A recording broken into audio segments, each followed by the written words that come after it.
Welcome back to Season 4 of Pathways by Grenadian STEAM, the podcast where we chat with West Indian professionals at home and in the diaspora who have worked in one or more of the fields of science, technology, engineering, architecture, or mathematics to understand what led them to choose the path they did, the successes, failures, and learnings they've had along the way, and in general, what careers are out there. This season, in addition to debuting full video episodes on YouTube and Spotify to help you feel more engaged, we will be including our members, both students and professionals, in the conversations, inviting them to share their own thoughts, ideas, and experiences on the topics brought up by our guests. This is in an effort to encourage and normalize discussions among people of all ages and levels within society. Thanks for tuning in, and I hope you enjoy the journey on today's pathway. Hi everyone, and welcome back to another episode of Pathways. As our loyal listeners would know, here on Pathways, we usually speak to individuals who are working in industry related to one of the STEAM fields. But as you would also know, if you've been around for a while, we do things a little bit differently on the season finale, which this is.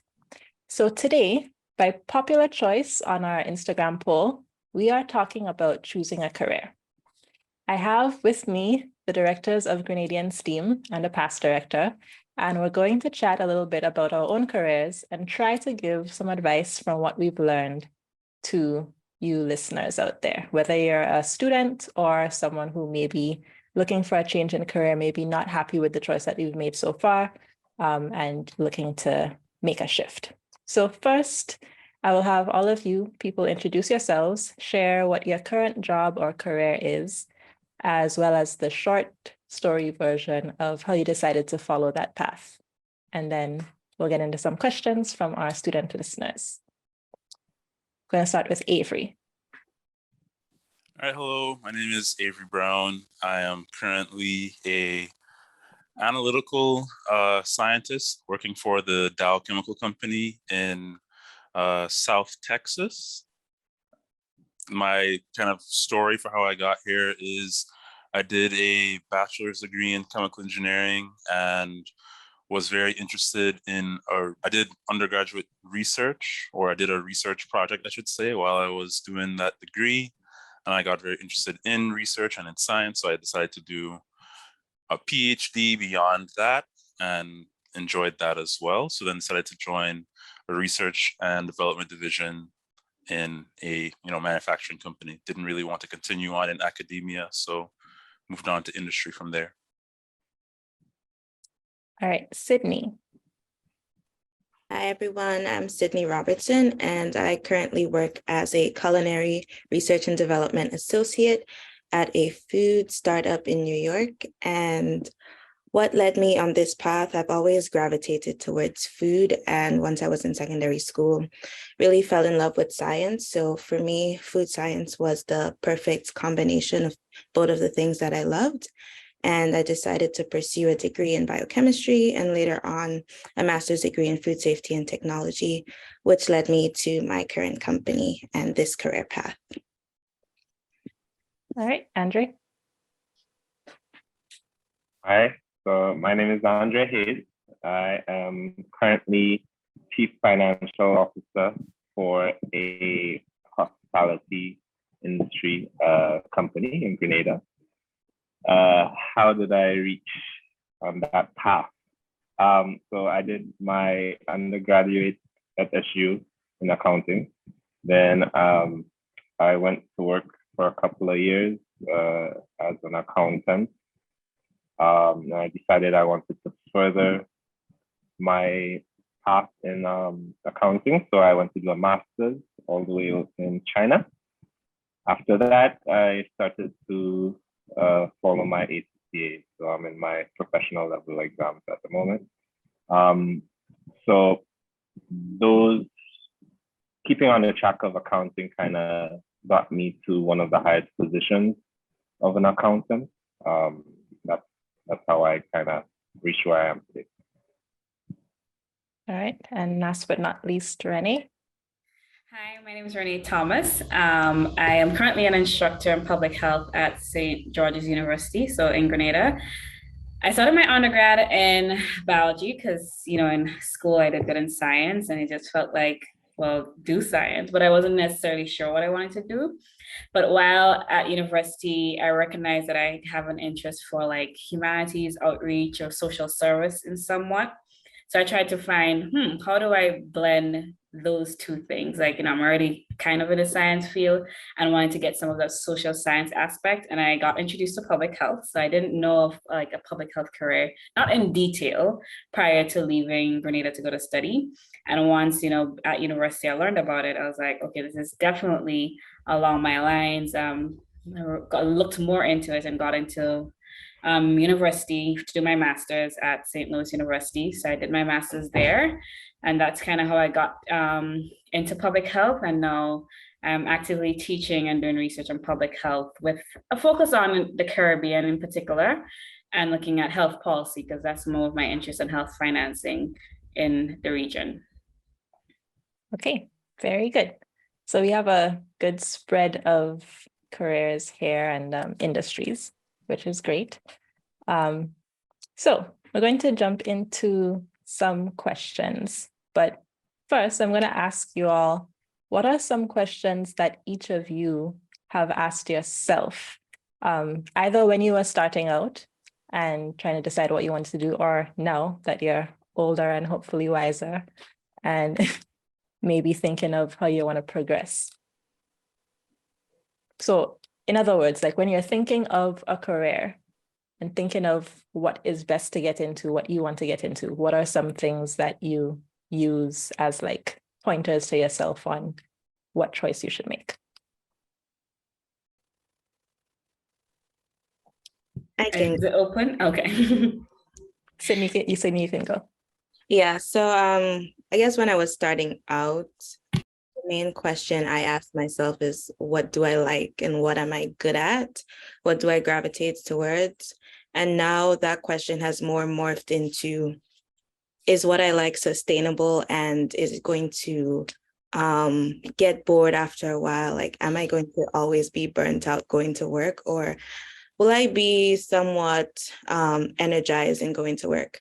And then on the flip side of that, am I going to be starving? So at the same time that you need to follow your passion, like I keep reminding myself, my passion also needs to pay me and put food on the table and put money in my pocket. So just trying to find a balance between all of that. And then knowing that my plan that I have for myself and what I like now is not always going to be what I like later. And I should have the freedom and the confidence in myself to be able to change my path if I feel like what I'm doing now is no longer serving me. So, yeah. Amen. I want to break down what you said a little bit. So you said you want to make sure that the career you're choosing is sustainable. What do you mean by sustainable? Well, for me, in those exact words, what I meant is that today, if I like it and I'm enjoying it and I keep doing the same thing over and over, I'm not tired of what I'm doing, or I don't have the same passion for it the more I do it, So it's about mental sustainability for me, not sustainable in the environmental sense, if that's what you were getting at. But. Okay, fair. Renee, you looked like you wanted to go. Well, I mean, I was going to break the ice, but I can speak. I think for me personally, it's important to have something that makes me happy. I do get bored easily, right? So it's important to have a bit of challenge in my day-to-day. So monotonous tasks, because I did do that for a little bit before I went to grad school, is not my wheelhouse at all. So I think that's kind of how I ended up, this is how I was drawn to academia, at least in terms of, you constantly can lead your own research projects, do things. And so you have some of that flexibility to like pave your path, and it's in your hands to kind of shape what type of career you want. I mean, if you don't do anything, then that's on you, but you have that flexibility. So looking for flexibility in shaping my own path is something that mattered to me.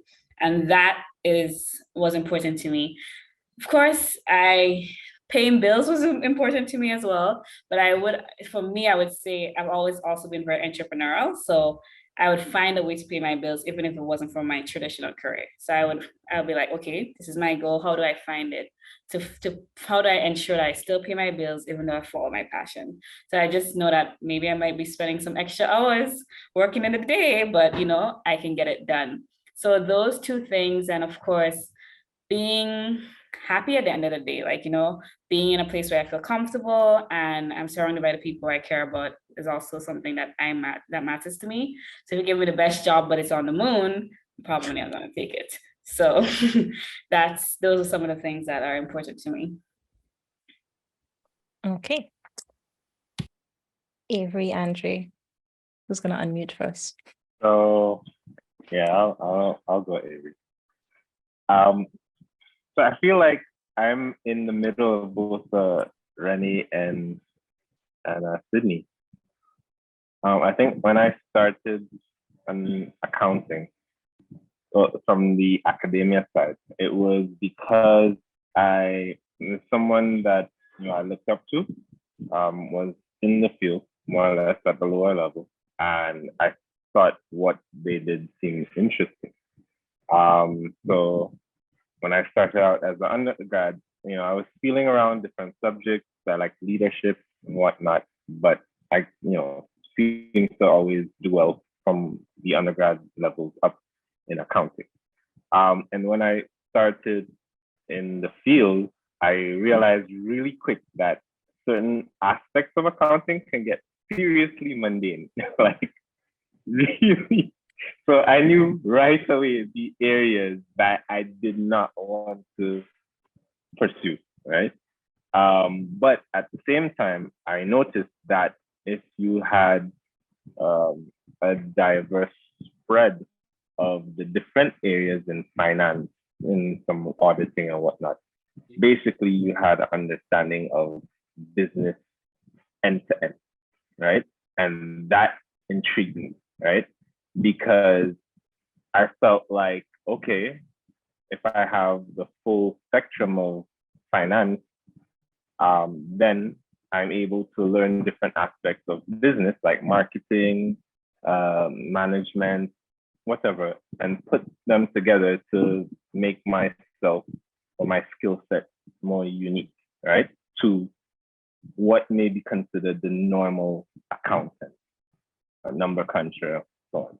And as I got more into academia, doing my master's, looking into PhDs, and continuing with my ACCA, I got introduced to a whole new world of what I could be.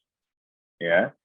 So, like to this day, I there's a part of me that thrives in being an entrepreneur. So I follow that path, and I think I do it well because of all that I've learned as an accountant.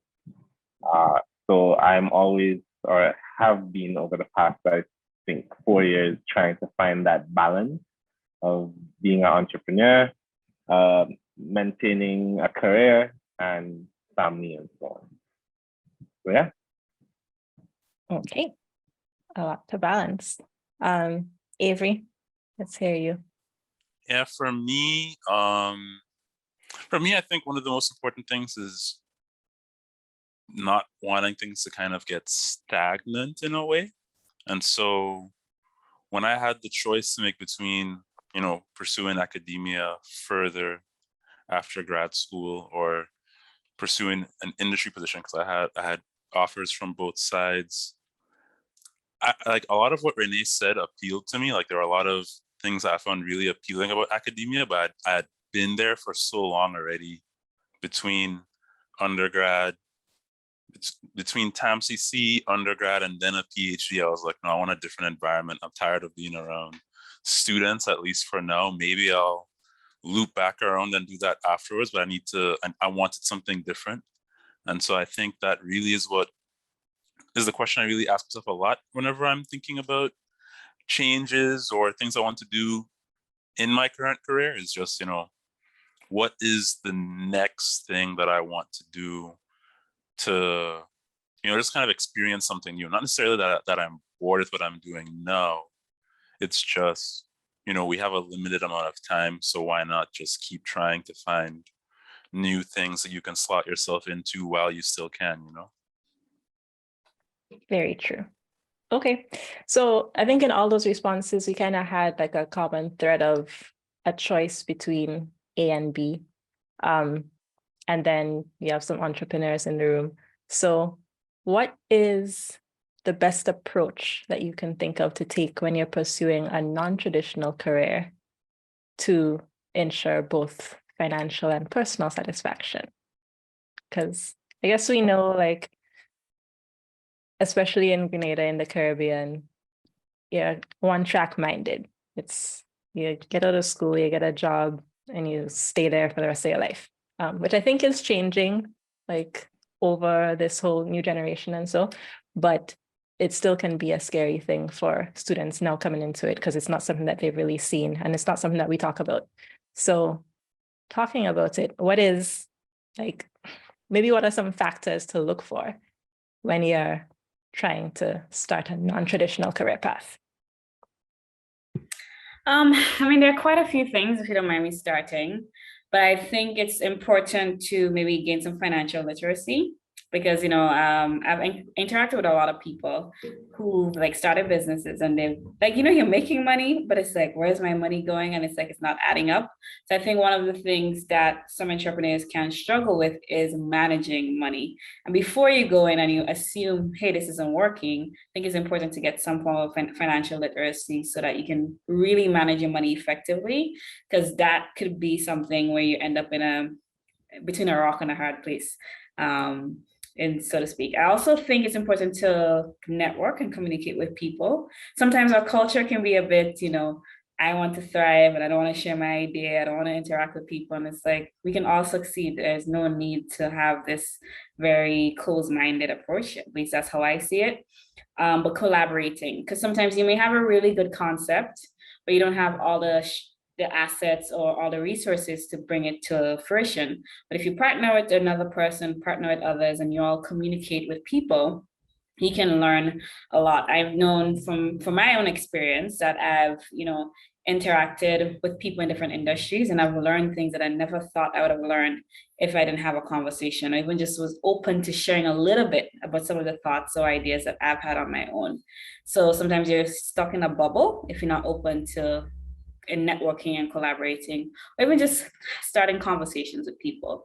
So I think keeping an open mindset, most times our ideas are not that original. It exists somewhere. I mean, very few ideas are really that original. So I think it's not an excuse to like be very close-knit about it. I get it's the importance of being aware of competition, and it's okay, but not let it be the reason why you don't take your idea to the next level because you're nervous about communicating with people. And most times, as I said, those ideas exist in some other country in the world. It's just about we're trying to bring it here locally. So I think those are some of the things I would share. I think for me, I'd say maybe three things that come like right to mind. So find a passion, or just be passionate about something. I think once you allow yourself to really enjoy something, it opens doors for you. That's first. Secondly, I would say taking risk is like key. But I have a phrase that I like to use: calculated risk, right? So the accountant in me, may not, my personality may not be one to just jump out, yeah, but I put things in place to allow me to take risks. So I think that having that mindset, even from young, it doesn't take much finance-wise to start out. It's just decision-making, like doing research, finding out what's out there, and then deciding, okay, if I do this, how long can I go down that path without, going belly up, or, without being really out of pocket, right? And so that's passion, calculated risk, and in my last job, the chairman was very big on networking, as Renee said, but not just networking for the sake of the term, like networking with a purpose, right? So every event you go to, be it social or formal, and you make sure that you meet at least 3 people, talk to them, really get to, be interested in what they do, right? And walk away from that knowing that at some point in time, you'll just check in on them, right? So you're walking away with a contact or email, LinkedIn, Instagram, and at least if it's an event or a function that you're in because there's something that you're passionate about within that realm, you know that at some point in time, one of these persons may be able to connect you to someone else or may be able to give you advice on something. Yeah. So being truly interested in other people and what they do cannot sometimes open doors for your passion. And I've seen that happen to me like randomly. Like I would be doing something that I'm passionate about and I share it within a setting and not knowing that somebody right then finds what I'm passionate about interesting. Whereas I'm thinking, I'm just doing it as a hobby or whatever. And next day I'm getting a call. Hey, I have this. You interested? Like this has happened to me all the way in China. And at that point, I'm like, hey, there's something here. Yeah? So I try to build on that as much as I can. Yeah, for me, I would piggyback off of that second one that Andre said, because that was the one that I was going to highlight, especially when you're young, be willing to take risks, because that's when you have, maybe you don't have as many things you need to take care of financially. So you do have a little bit more flexibility there.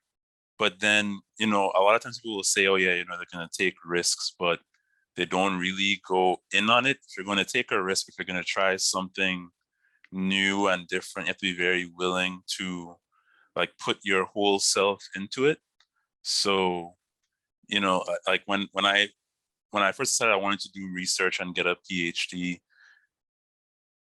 I put myself out there to try and find, a situation that was going to be right for me. But then once I got there, it was about making sure that, I was going to put myself completely into it, find conferences to attend, things to do, collaborations to do. Like I wasn't just gonna, kind of go through the motions with it. I was gonna fully involve myself in it so that at the end, whether or not I ended up getting the PhD, that I was going to be satisfied that the effort I put into it was enough, right? So that I could look back and say, well, okay, things didn't work out, but it wasn't for a lack of effort, I think that's the biggest thing I would tell people, just try and make sure that whenever you try something, whether it be risky or not, don't let it be a lack of effort that you could point to as the reason why something didn't work out. And just to add to that, I would say listen to your intuition and listen to your gut. And yes, it's good to take people's advice, but always know that whatever you choose to do, you're the one doing it. You're the one that has to live with it. Like a little story from my own experience, coming through secondary school, I knew I gravitated towards food and I wanted to be a chef, but there's always something in the back of my mind saying, oh, you're the smart girl. Like, what are people going to think if you go and be a chef? Like, that doesn't seem like it adds up. But I still ended up back in food, no matter how much I tried to meander away from it or make it seem like something else.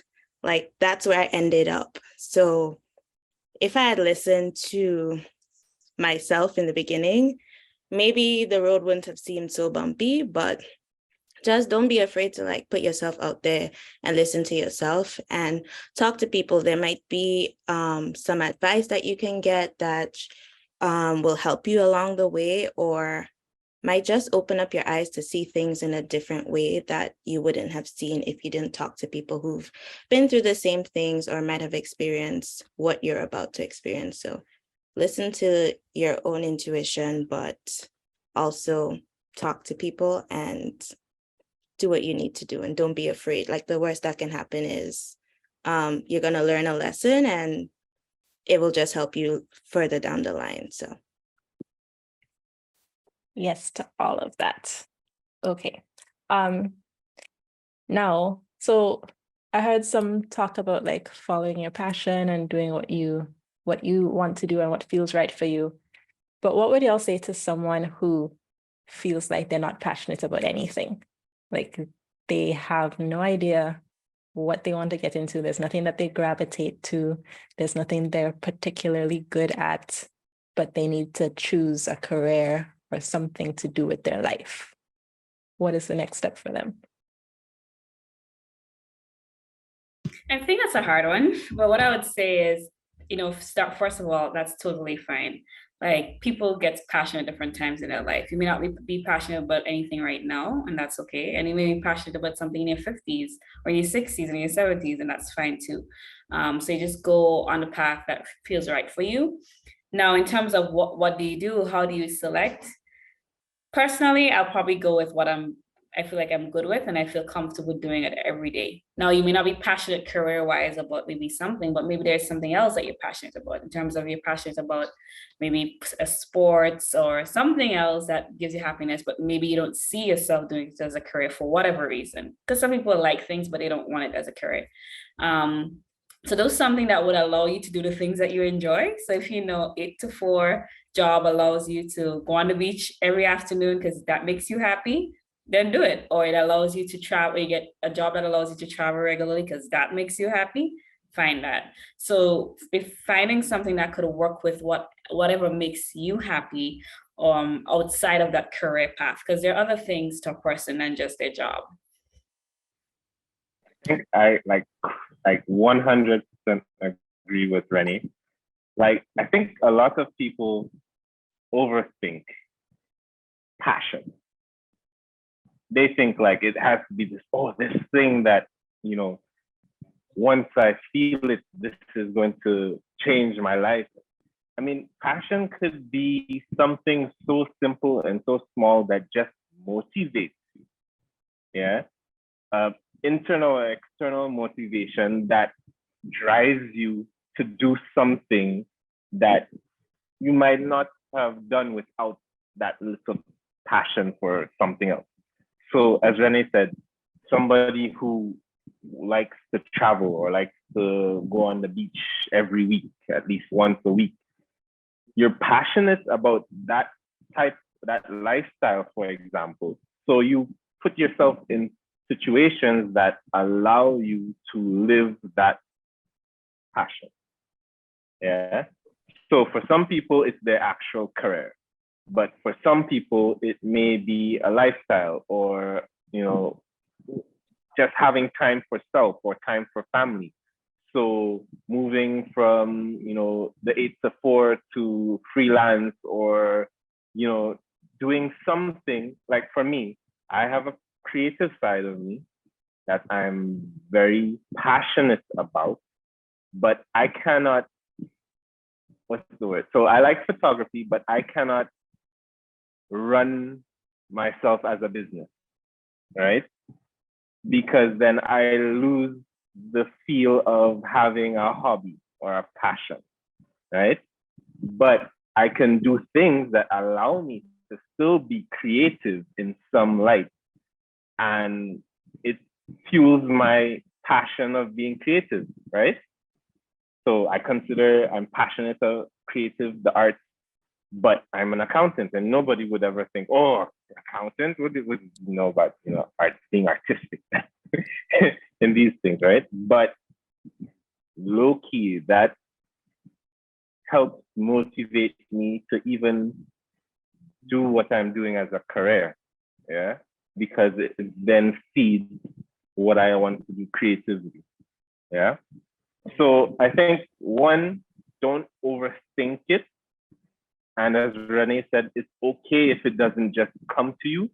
I think by understanding that you don't need to overthink it, you'll see that, there are things that, does like light that fire under you, or get you in a good mood.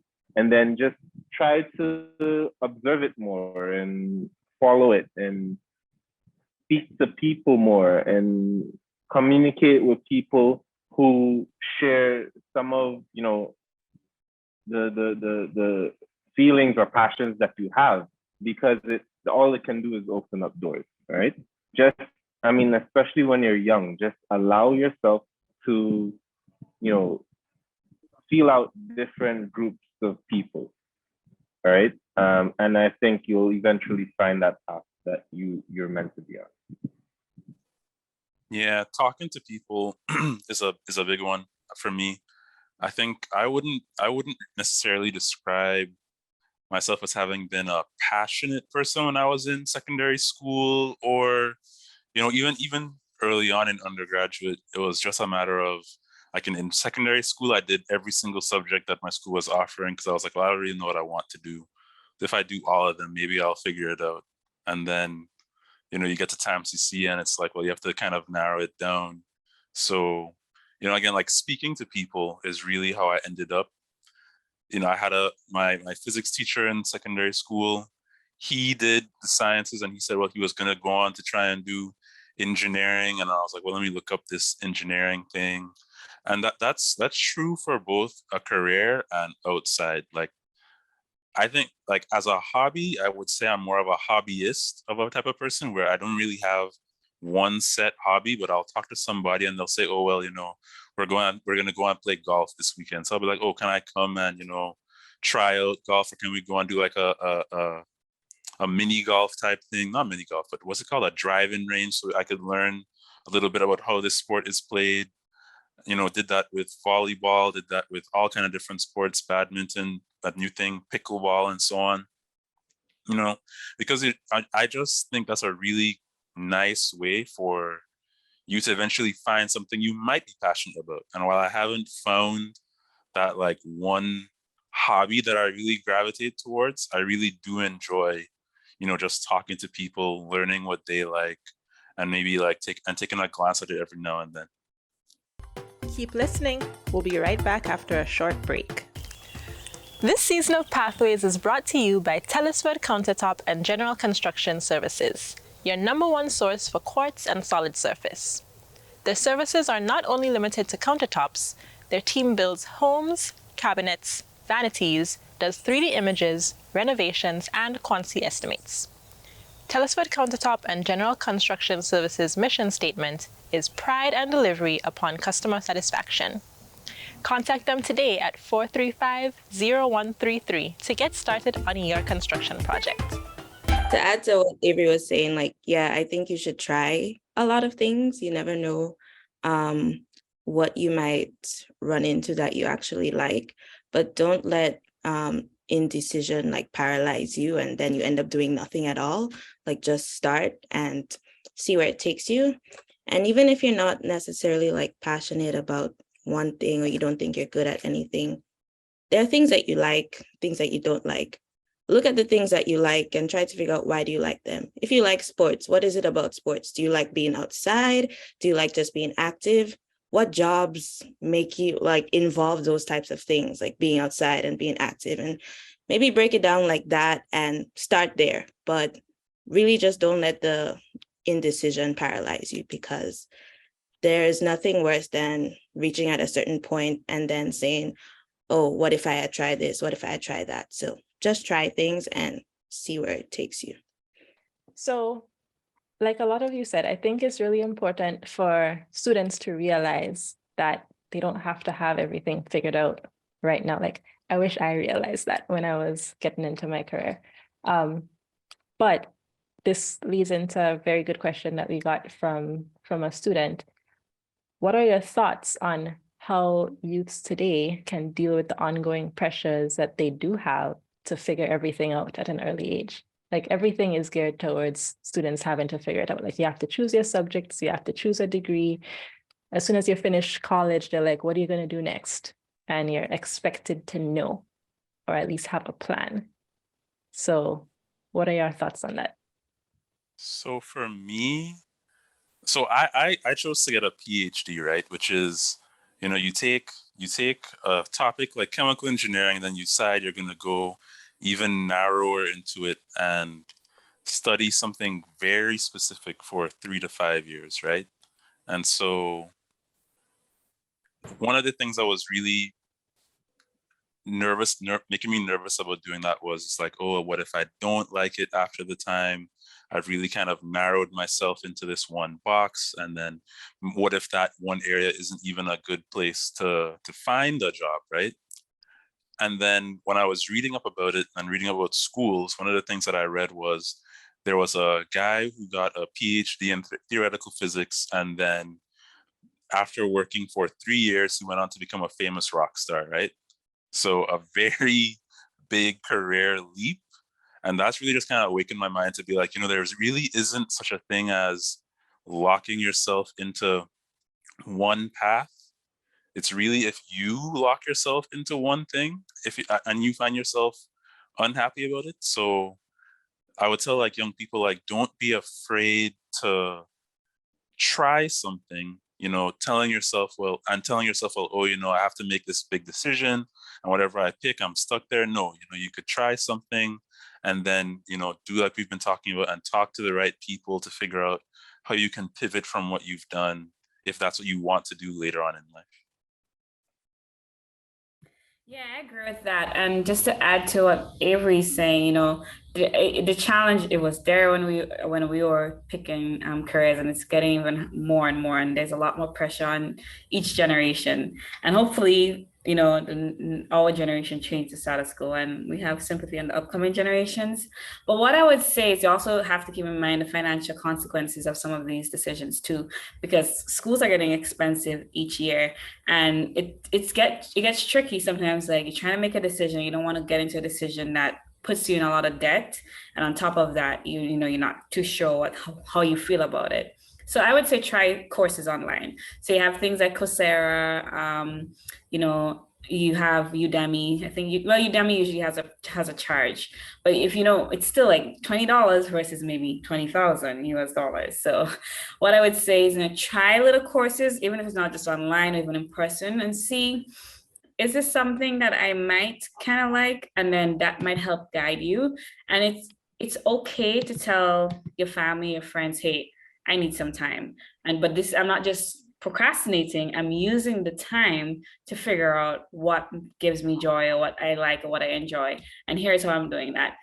And for the most part, I feel like most parents, because I think that's where a lot of the pressure comes from, if you can articulate a plan, they might be open to hearing what you have to say. If it just sounds like you're procrastinating and they want you to not be idle, that's a different story. But if you say, hey, I'll be working here part-time or even full-time, and while doing that, I am trying to figure out my exact interests, and I'll be taking these courses and see what I like.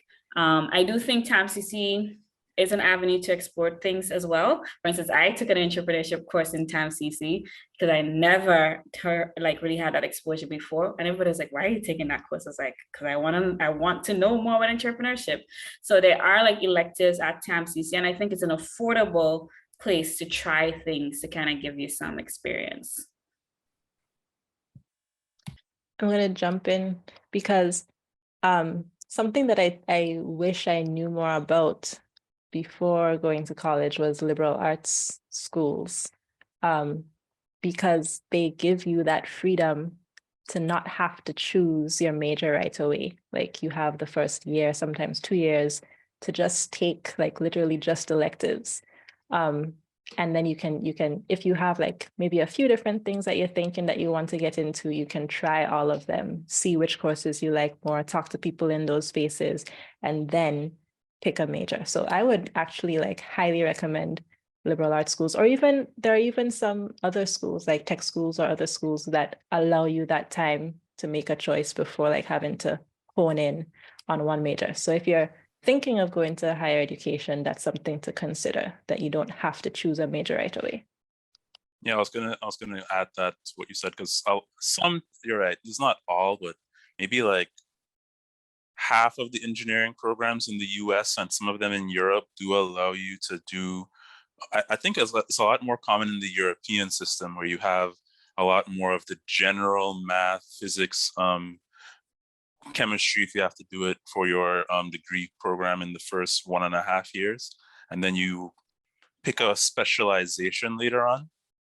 Those are good systems to find what you want to do and what you're passionate about, because they usually will also offer you a chance to explore various parts of the different science, paths before you make a specific decision. But I really think, like what Renee said, and trying some of those cheaper options first is also a very good way before you kind of go to a 4-year degree trying to figure out what your exact path is going to be. So I think for me, if I had gone to undergrad when I initially wanted to go to undergrad, I think I might have just flopped. I think it would have been disastrous, right? Because I think I would have gone for all the wrong reasons. Actually, after I came out from TAMCC, it was just about finding, a job. And in doing that, I got jobs that gave me insight to different things. So the first job I got gave me the urge to go back to school to actually register with SGU and just do one-off classes. So how SGU allowed you to register, you can just do courses without selecting a major. I don't know if they do that now, but back then, so you'd be very part-time. And by doing that, I would select low-level courses, so not electives, but low-level courses and 1 or 2 electives.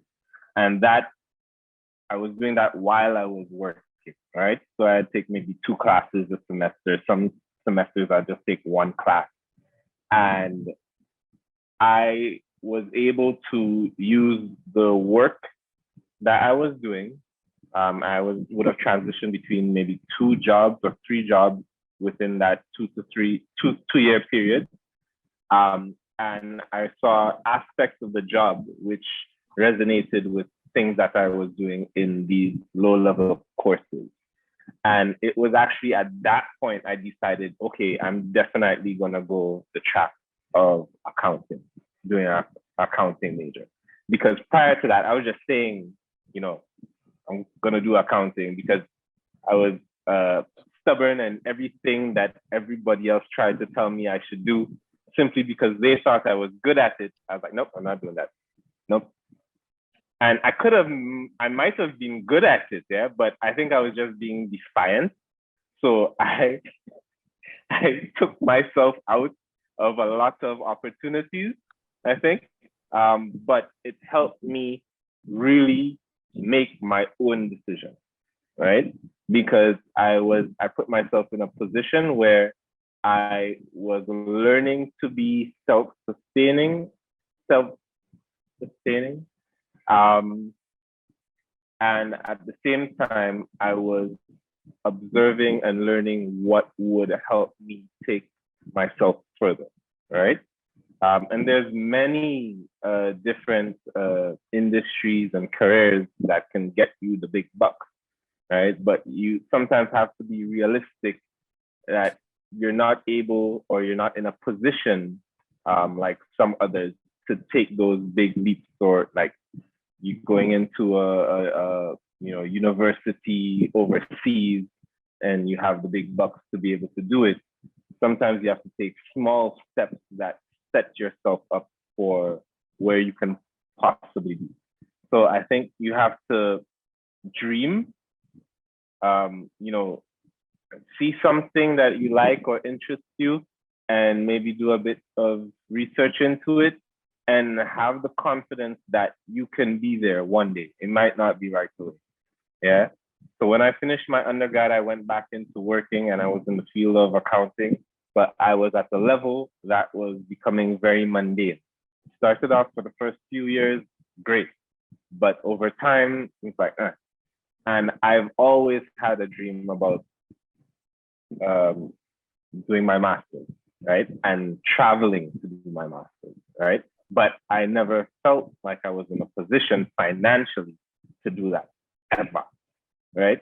But because I had persons around me who saw how passionate I was about expanding my knowledge in that field, I remember the day someone sent me an email, right? Because they got to know me over about a period of 1 year. They sent me an email. This was long after we stopped working together, for scholarships, right? Free scholarship. I took a look through the scholarship list and I was like, there's nothing there for me. And that was it. 3 weeks after, it was like, did you look at the email that I sent you? I was like, yeah, but there's nothing there for me. I don't want to do a master's in this or that. I want to do accounting. Like, look at the email again, please. Went down the list, the last scholarship on the list, accounting, China. I had like maybe a week and a half remaining to submit, maybe even less than that. Might have been like 5 days or something like that to submit that scholarship proposal. And I'm saying all of that application. I'm saying all of that to say, if I had, just stuck within myself and I'm stressed out, or I'm not, where I want to be, and I don't have the finances to, I would have lost that opportunity, right? But because I was constantly speaking in my circles about what I love or what I want to do, that opportunity eventually came about, right? So don't, as I think Sydney said earlier, don't get stuck within yourself and being, your biggest put down, yeah? Because just have a dream of where you would like to be, and just do things in the now that set you up for where you can, and doors generally open. You never know who you're speaking to. It's all well and good to just network and be open about the things that you're passionate about or the things that you're interested in. I want to jump on that networking point just now. But first I have to say, because I relate so much to that, just being stubborn and like going after something because everyone else says you shouldn't do it. And honestly, I think at this point that hurt me a lot more than it helped me in life. But I think it's important for people, maybe students coming up, to think about your reasons for why you want to do something. Like, seriously sit down and think within yourself. It's not an easy thing to do because it's really internalizing all your decisions. But if you subtract your parents, your family, subtract the people who are telling you things on the outside, if you're with yourself, what is it that you want to do? What are your reasons why you want to do this type of thing versus something else? And take the time to actually consider your options based on just that. Maybe it'll come back to that you still want to do that same thing, but just make sure that you're making the decision for the right reasons and not just because you don't want to do what other people are telling you to do.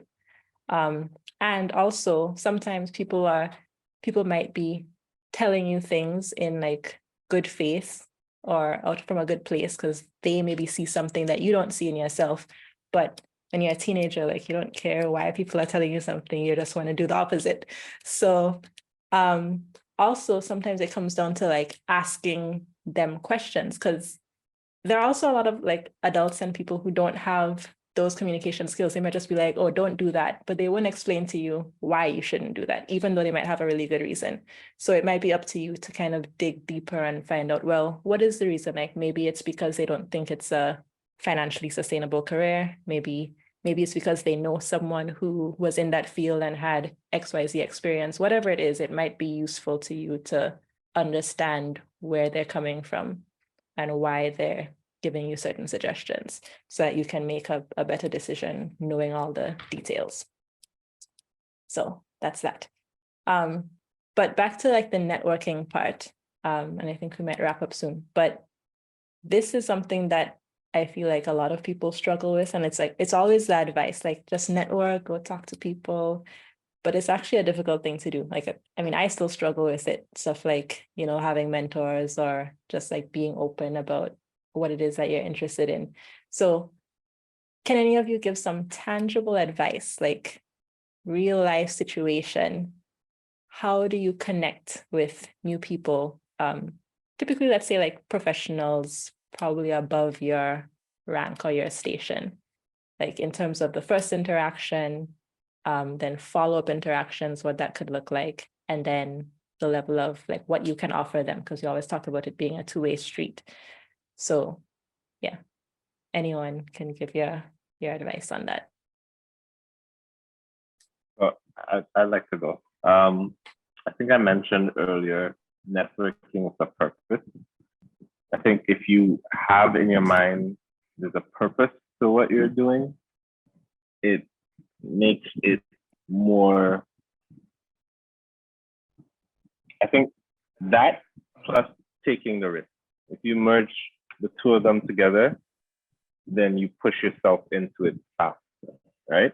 So the purpose of you networking is what, right? You're not networking for, oh, this sounds like a nice term. Why do you want to network? You find that first, and then you take the risk, right? Now, believe it or not, there's a lot of people out there who are within the area that you're interested in, who generally would be open to giving free information or remember what it is to be where you are. And even though everybody may seem busy and don't have the time, it starts with you taking that risk with that purpose in mind first, right? Because nobody's just, I mean, there's some good Samaritans out there, but you don't really find people just willing to hand out, right? But that first question coming from you would most likely trigger them to like, oh, you know what? I wish I had asked somebody that question when I was at that age. Or I have the information, it doesn't hurt or doesn't take anything out of me to give it, right? But in order to get to that point, soul search, right? I think if you're in a situation where you're just for yourself, like an introvert, you don't really talk to people, and basically you're only open to what you know or what you may pick up on social media or whatnot. The more you spread yourself, you know, it doesn't have to be spreading yourself thin, but just having conversations, meaningful, purposeful conversations mixed with just, you know, open candor, right? Gives you more information than you would have had, right? So by keeping that in mind, understanding that simple fact, I think will give purpose, right? Or assist in you finding purpose behind your networking, right? And when, let's say you find your purpose, and you take the risk and you go out there, don't just go out and you ask a really good question and it ends there, right? You have to follow up. It may be just feeling out that person in the conversation and you know, seeing if it's somebody you feel like you're clicking with, asking them, you know, kindly, like, would you be able to get a contact for them? Would they mind you following up with them at a later date? And taking a cue from that first interaction. And I feel like when you one to the next gives you the confidence to like go into it more, right? So you get that calculated risk kind of feeling in your network vibe. Once you start, generally it gets easier. Yeah. So I think that's my advice for someone who wants to get into it. I'm sorry, you have to start it. Yeah, you have to start it. You have to find out why you want to do it and take the risk and do it. And it's just no money involved. You just have a conversation with somebody. You ask that icebreaker question that leads to the real question that you want to ask. Yeah. So find the icebreaker and go with it. To add what I can add to that, as I said, it can be a bit intimidating. But there's always one person that we know, and teachers are a great start. So I would say you can start with your teachers, especially a teacher that you have a good relationship with. I think most of us have at least one of them, right? And you can be honest with them. Say, hey, I would really love to get into this. I'm nervous. Can you help me navigate this conversation and even connect me to someone to start that conversation? And from my experience with teachers, I think most will be willing. I mean, if you have struggled with that, then maybe you can try another teacher, maybe have your favorite teacher top of the list and go down the list. But, having someone to break that ice for you or to start that conversation could be very helpful. So then, if there's a teacher from TAMCC or even secondary school that is involved in a specific industry or area that can connect you with one person, and that person can really help to navigate that initial conversation with you, especially as a teacher might be able to articulate, your strengths and maybe even explain to that person, hey, this person needs more of a mentorship and guidance. So you may need to like probe them a little bit to get the more details from them. So starting with someone can be helpful. If you go to church, members in your community, church members who you talk to all the time, that's another network. So you don't have to go too far reaching. Start with who you know and take it from there. And most of us have networks from school, church, or some community that we are familiar with, and we can take it from there.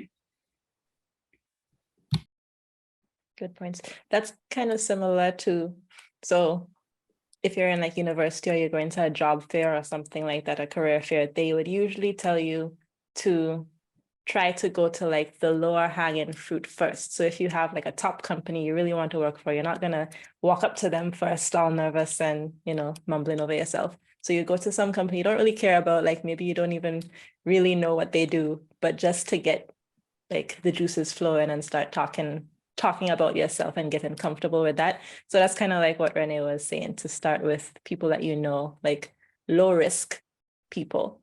And that can come from different ways. Like maybe you can even ask someone like, hey, I just want to talk to someone, in a particular career, or, even if like, let's say someone to reach out to one of us, like maybe you're not interested in any of what we do, but you just want to talk to someone and kind of bounce ideas off of them. That's something that you can do too. And I just add, like, I consider myself an introverted person, and it's hard for me to just go up to random people and talk. But I say the more you do it, the easier it gets. And once you get over that first hurdle, you realize, okay, this isn't so bad. Just try to remember the person on the other side is a human being too, and just see them as that. You're just having a conversation, and you never know what you can get out of the situation. For instance, I remember this one time I was talking to this guy at a professional organization meeting, and he pointed out someone. He's like, hey, that guy over there is the CEO of this chocolate company, and I know you're looking for a job. Go talk to him. And I was looking at him like, what do you mean just go talk to him? But I did anyways, because I felt the pressure. I'm like, okay, he told me to go talk to him. I can't just not. So I did, and we talked and it was fine. And then he offered to give me a tour of the facility whenever I was in New Orleans. And of course, the next year I was in New Orleans. So I reached out to him and he actually remembered. So he would have given me the tour, but then like a hurricane or something came, so he couldn't. But I'm just saying all of this to say, you never know what's going to happen. So just have the conversation and remember it's a human being on the other side of it. So don't be too nervous or too embarrassed about what you might say or saying the wrong things. But the more you do it, the better it feels and the easier it gets. And I agree with Arlene, like start with low-hanging fruit. Maybe don't do what I did and just go up to CEO. But, talk to the person on the bus next to you or just people that you meet every day.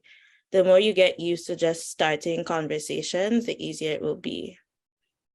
Yeah, I kind of agree with everything everybody said. So I think like I would add in 2 kind of practical tips where kind of along with what Sydney just said, if you're trying to network with someone specifically, or if you're trying to introduce yourself to someone very specifically, if you have a context for how you've heard of them or somewhere you might be connected to them tangentially, that's a good way to start. So for me personally, I've met CEOs and like VPs of companies who have either worked with my research advisor or someone else I know. So when I send that first email or when I meet them at a conference or something, that's usually how I'll start. I'll introduce myself, then I'll say, I heard of you through this contact or through this means, and then kind of start trying to network with them. On the other hand, when you're in a general setting, kind of like a conference or something, having something about yourself that makes you interesting or makes you something, doesn't have to be unique, but something about you that you think is worth talking about, because you don't want to just walk up to that person and be like, hey, I'm Avery, and then put all the onus on them to kind of strike up a conversation.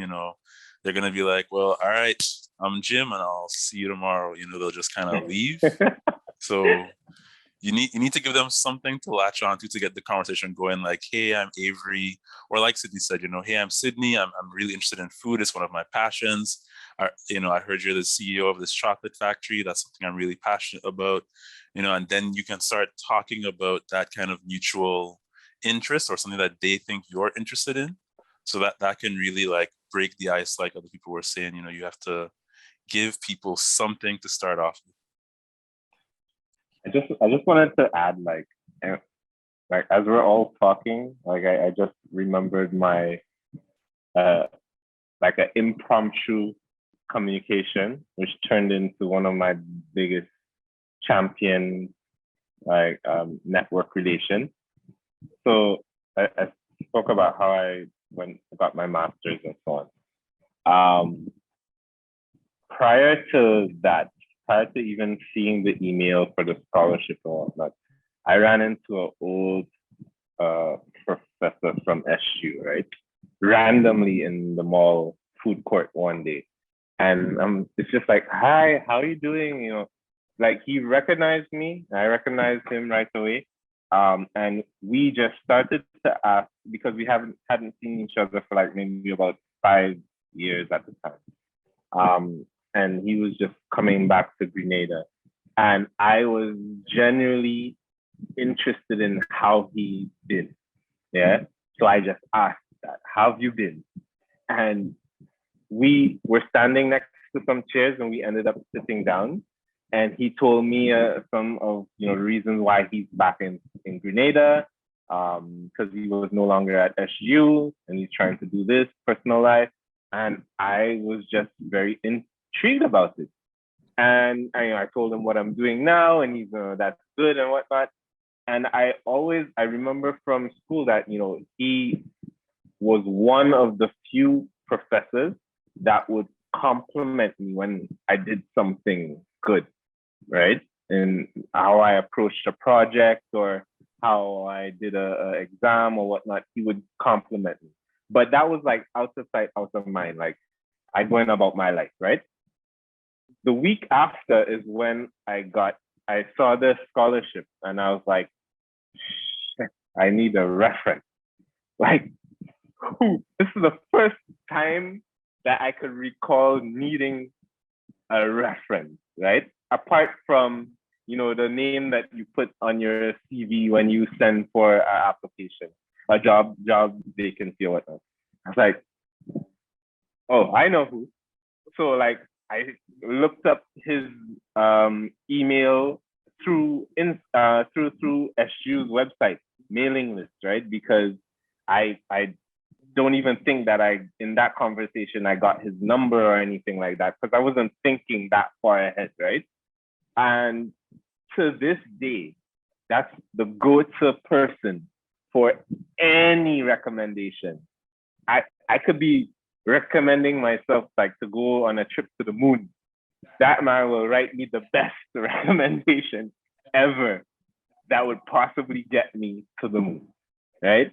And it just spurred from, how are you doing? How are things? Yeah.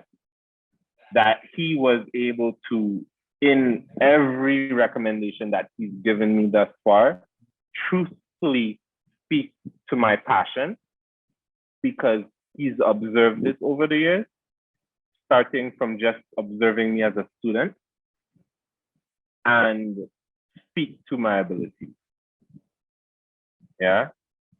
So I just to show you, it's not some kind of, and past that point, I still thought I stuck at networking, right? I went to other country and whatnot, and I'm still like fighting the borderline between introvert and extrovert and knowing how to just random. But that one conversation where I would genuinely wanted to know how someone was doing turned out to be one of my biggest networking relations that I've ever had. Sometimes I feel guilty because it just so happens in reaching out to him, I'm in transition of something, and but at that point I tried to make it about genuinely checking in on him, and then we reached to that question of what I have to ask, right?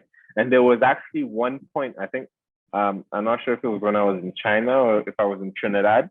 He reached out to me. I need help in this. And you have no, I would jump to the opportunity to help this man, right?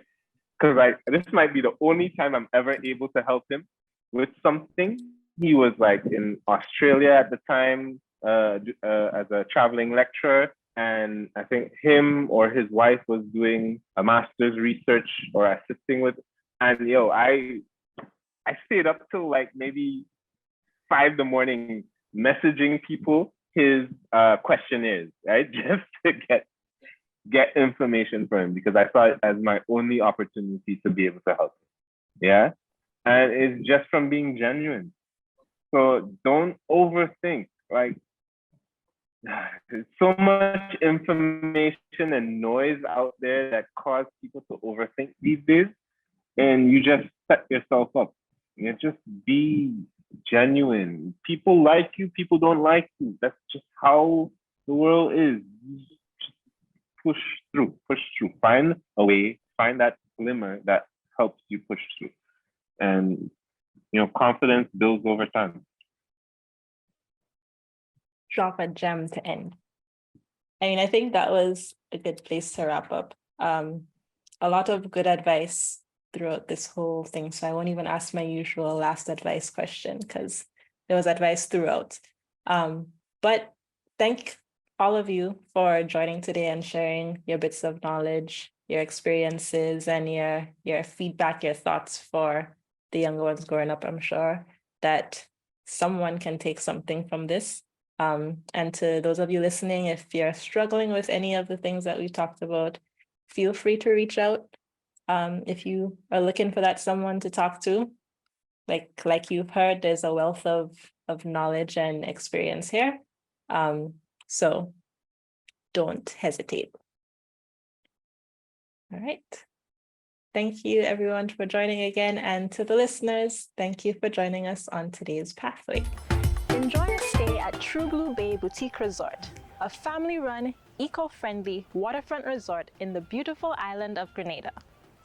Choose between tropical rooms, suites, or villas, and enjoy complimentary breakfast, access to 4 pools, guided water sport activities, as well as the option for spa treatments, yoga classes, diving, and snorkeling trips. Relax by one of the pools and get drinks served to you from the poolside bar, or go adventuring the coastline on our kayaks, finding turtles, eagle rays, or even lobsters. Perfect for families, couples, and single travelers, True Blue Bay Resort has something for everyone. Email reservations at truebluebay.com for bookings and inquiries. Thanks so much for listening. We would absolutely appreciate your comments and feedback as we try to make this podcast more beneficial for you, our listeners and watchers. If you're listening on Spotify or Apple Podcasts, please take a minute to press the review button, let us know how we're doing, and let others know that this is something that's worth their time. We also love to see your comments and engagement on social media, so head over to the post and let us know what you think about this latest episode.